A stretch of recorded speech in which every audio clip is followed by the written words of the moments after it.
pace a little bit. Brought my own tissues. Hope you guys have yours. Because I'm going to need them, so be ready to pass them forward. First of all, I want to thank JR for his efforts in dressing up.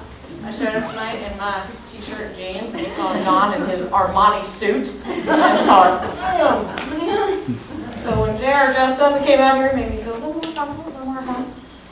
We have all kinds of attires here. But I am going to totally fumble through my time with you guys. And I want you to know I've been on stage numerous occasions talking about a lot of other people's stuff. But a good friend of mine, Dave Ursa, approached me a few months ago and asked if I would be willing to stand up here tonight and share with a room full of strangers and hopefully a few friends, some serious parts of my story that he felt might benefit people to hear. My first response, I'll be perfectly honest with you, was, sure, I'll go on stage totally buck naked, because that's basically what you're asking me to do. Aired my, emotions and whatnot on stage, which is not typically my status quo, as I'll explain. But I would like to thank Gordon for his story about Isabel, because I immediately related to that thought of, you want me to do what? I'm going to go on stage and talk about, but I'm going to do my best. So, once I let the immediate anxiety pass, I realized that this would be a good thing for me, and I really hope it's going to be a good thing for you guys. I will let you know that personal motto of mine is to not cry in public, but it's going to happen. Spoiler alert. So, my story. I was raised in an upper middle class family in Richmond, Virginia. My parents were high school sweethearts, married for 45 years, met their junior year in high school. She was the marionette, if anybody knows what that was. That was the cool role before cheerleaders evolved. And Dad was a football player. They both graduated, left small town USA, came to Richmond, which back then was big town USA, and became successful entrepreneurs, both of them. I grew up in a construction-oriented and very heavily military-influenced family. I was the youngest of three and the only girl, which meant I was the third son. And we had a very tightly woven family unit. So given those dimensions, can anybody, and I'm going to ask for a little bit of volunteer effort here, please play along with me because it is being recorded. Can anybody guess what some of the core family values might be for construction, military, male-dominant family? Anybody? Throw something out there. I can't see anyone. What? Discipline. Discipline. Awful. Respect. Very good. Hard work. Hard work. Absolutely. Don't cry in public. Don't cry in public. I know, right? Oh, I'm so going to let my family down tonight.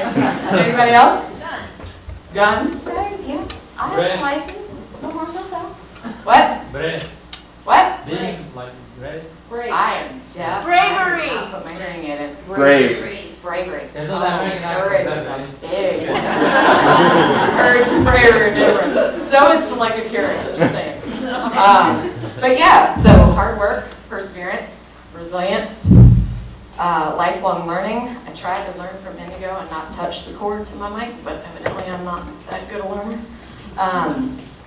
Honor, huge culture of honor in my family. Pride, very involved, in-depth commitment to family, and ultimate success.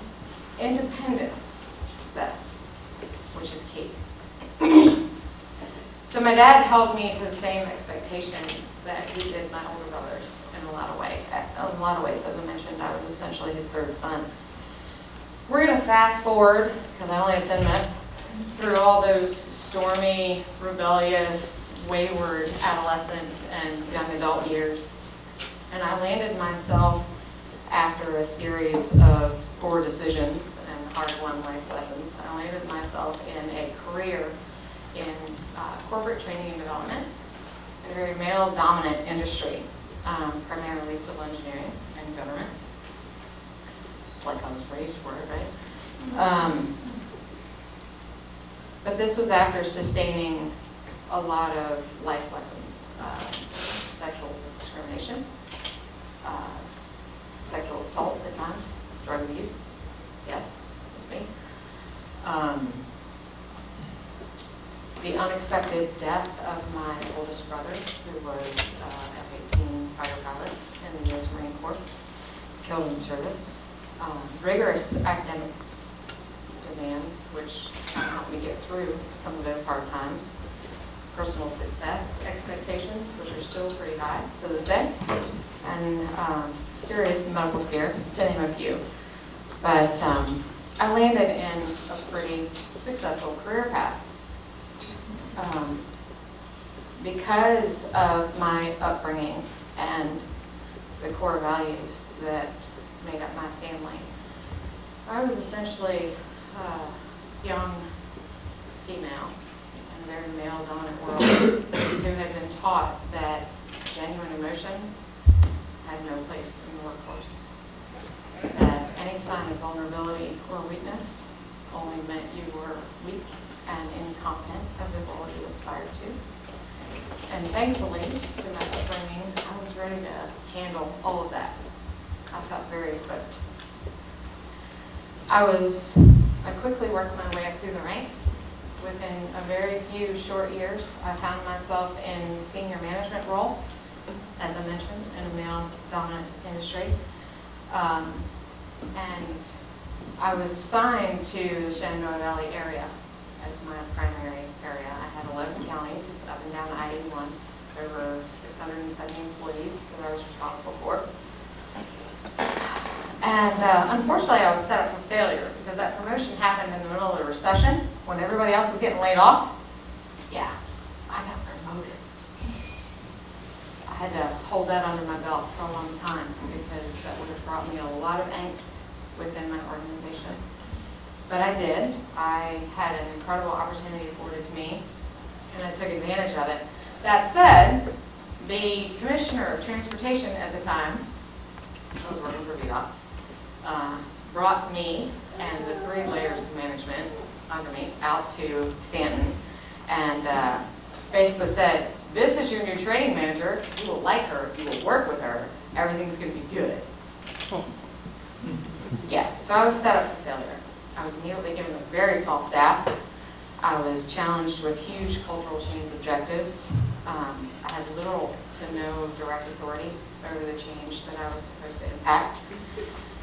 I realized very quickly that my top-down approach wasn't going to work because the local management didn't want me there to begin with. So I had to go with more of a grassroots. So I put on my steel-toed boots and hit the field and started to build relationships with my guys in the field. I ran a backhoe, a dump truck, a variety of other things, which, as you can imagine, for most of the 50, 60-year-old men out in the field was pretty entertaining. But I built a level of respect. So my experience in that situation was that I overcame those challenges, and I was successful in what seemed to be a situation I was set up to fail in. I was so successful, in fact, that I felt like I could hear glass shattering all around me. That glass ceiling was coming down, baby. Here I was, breaking through ranks in an organization that no female my age had ever come to. Little did I realize the glass bottom was going to fall out eventually. I had a beautiful custom-built home. I had 2 beautiful children, a responsible husband, a very promising career. I was living the American dream. My career hit a ceiling in VDOT, and I decided to go out on my own, and I did. I was doing really well. I had large, visible contracts with organizations such as SunTrust, Lowe's, Chick-fil-A. Everything was good. I was skating high and heavy. I was a rock star, and I was rocking my awesomeness. Some of the research of neurology and success implies that people avoid feelings of extreme joy and success because deep down your subconscious is always waiting for that other shoe to drop. Well, for me, that other shoe didn't drop. An entire Payless franchise landed on my head. It wasn't just one shoe. My entire universe came down in a matter of months. I don't remember if I was fearful of that at the time or not, but I should have been. In the late spring of 2013, my marriage, which had been continuous from the beginning, to be perfectly honest, came to an end. It finally imploded, and I made this hardest decision I've ever made. I chose to significantly change the core relationships of my children, my husband, and myself, and my immediate family. I tore my family apart by choice. I was devastated. But over the next 2 months, I somehow managed to sustain my professional rock star appearance. I kept that persona in place while the lives of those that I loved most dear crumbled around me, with me in the epicenter. The pain and fear and uncertainty I felt were overwhelming, but I held my own. With my childhood values and beliefs intact and the facade that my family beliefs supported, I continued to smile and maintain my composure even as my world crumbled around me. That July brought the promise of a new future as my family rallied around me and my children and I moved into our new home, our single parent home. We worked around the clock for the weekend to get us moved, and late that Sunday night, my dad, who is your typical stoic military man's man, he and I had a moment which we rarely had in my childhood. And it was a brief conversation, but basically he gave me a deep bear hug and told me he was so glad that he would finally have the opportunity to be the man father. And I was too. He was an awesome man. 3 days later, while unpacking, my mom and I received a phone call. My father had been killed in a car accident on his way home. I, being the action-oriented type, kicked into gear, got mom in the car, got the kids packed, everybody situated. We got down there. My brother and I were dealing with the arrangements. Part of those arrangements were identifying the remains. No job anybody wants to have. And we went and were attempting to do that as academically composed as we possibly could. But when we rounded the corner of the impound lot and I saw the car,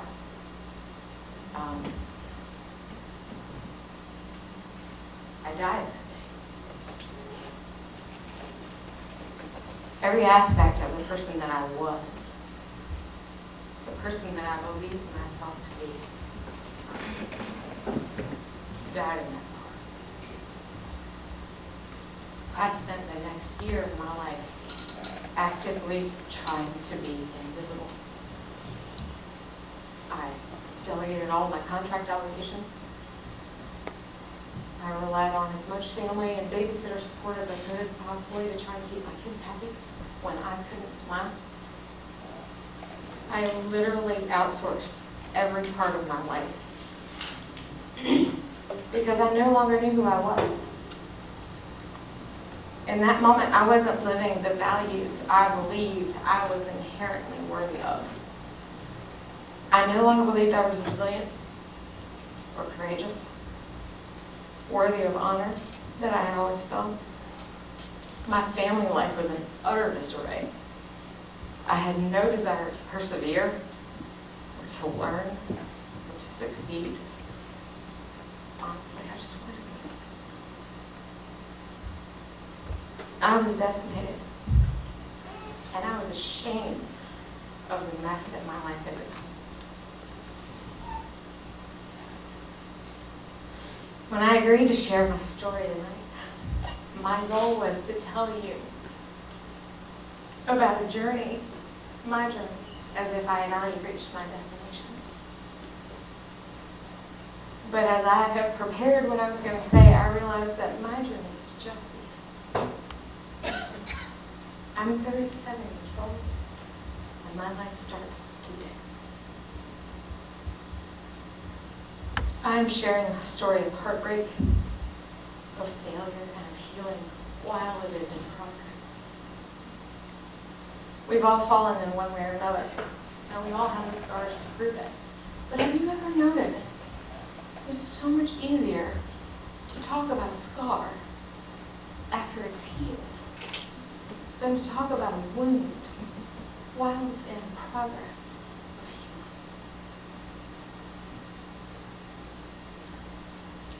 I'm not sure if this is because we feel too much shame and vulnerability to let anybody witness a process as intimate as overcoming hurt. Or if it's because when we muster the courage to share our still incomplete healing, people reflexively look away. We all prefer stories about falling and bouncing back to be inspirational and sanitized. We want to get through all the darkest moments so that we can get to that redemptive ending, that inspirational ha-ha. But this quest for the gold, so to speak, seems to result in our rallying around those with a completed story of failure and recovery and shying away from those who are actively engaged in their healing process.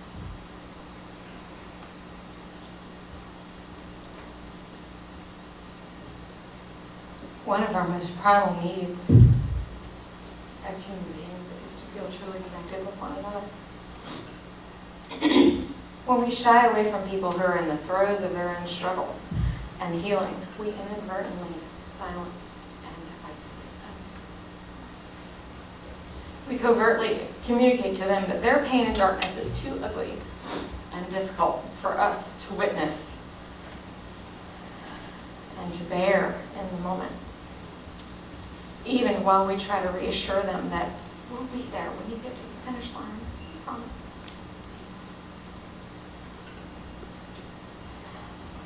If we truly seek to impact the positive change and growth within ourselves, within our families, and our communities, as I believe we all do, or you wouldn't be here tonight,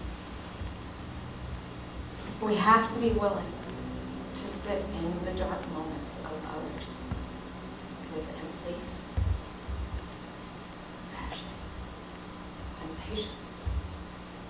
They're not going to bounce back on their state. But being there for them will help them bounce back faster. So my lessons learned, because I'm way over my time, sorry, like flagging me constantly here. My lessons learned. One, owning our story can be hard, but it's not nearly as difficult as running away from it. Fear was always my enemy, something that had to be conquered.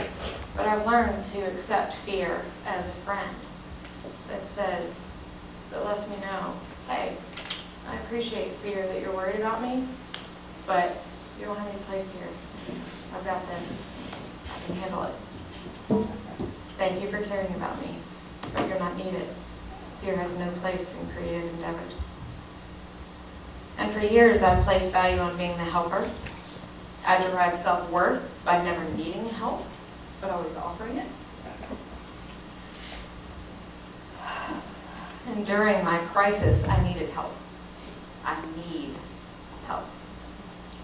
I need support and hand-holding and advice. It's a big bite of humble pie for me.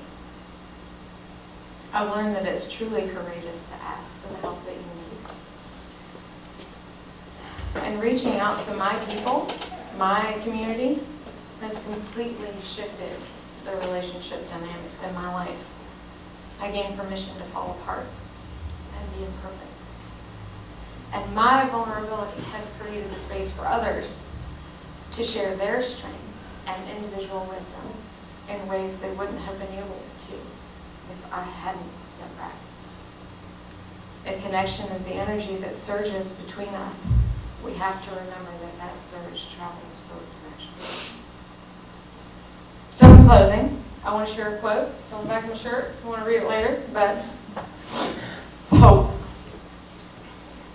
braving the journey, learning to heal, finding the courage to be vulnerable. I can, I will make it, and I will be better because of it. I will take it on. I will let it in. I will let it hurt. And I will let it go. This is my strength, and I decide how it ends. Because picking up the pieces doesn't mean I